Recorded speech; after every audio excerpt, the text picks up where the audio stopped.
খাগড়াছড়িবাসী কি বলছেন? দীর্ঘ ২৭ বছরে তাদের কি কি প্রত্যাশা পূরণ হয়নি, সাথে জানাবেন যে আজ দিবসটিকে ঘিরে কি কি আয়োজন রয়েছে তাদের।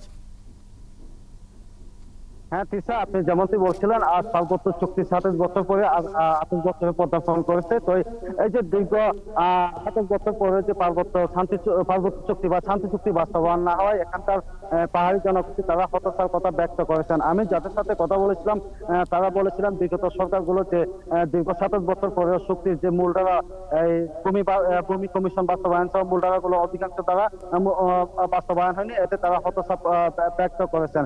তারা বর্তমান অন্তর্বর্তীকালীন সরকার প্রধান উপদেষ্টা ডক্টর ইউনূস তিনি শান্তিতে নোবেল পুরস্কার লাভ করেছেন এবং তারা তার কাছে আশাবাদী তিনি পার্বত্য অঞ্চলে স্থায়ী শান্তি প্রতিষ্ঠার জন্য এই শান্তি চুক্তি পূর্ণাঙ্গ বাস্তবায়ন করবেন।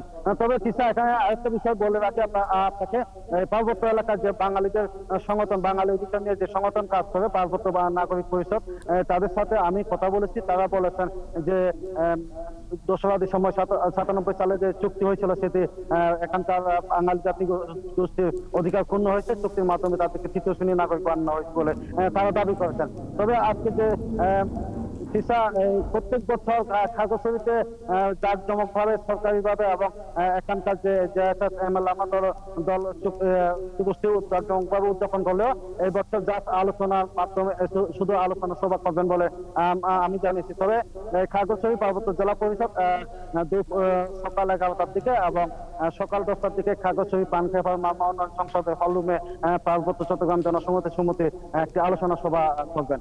তিশা। রূপায়ণ, আপনি থাকবেন, খোঁজখবর রাখবেন।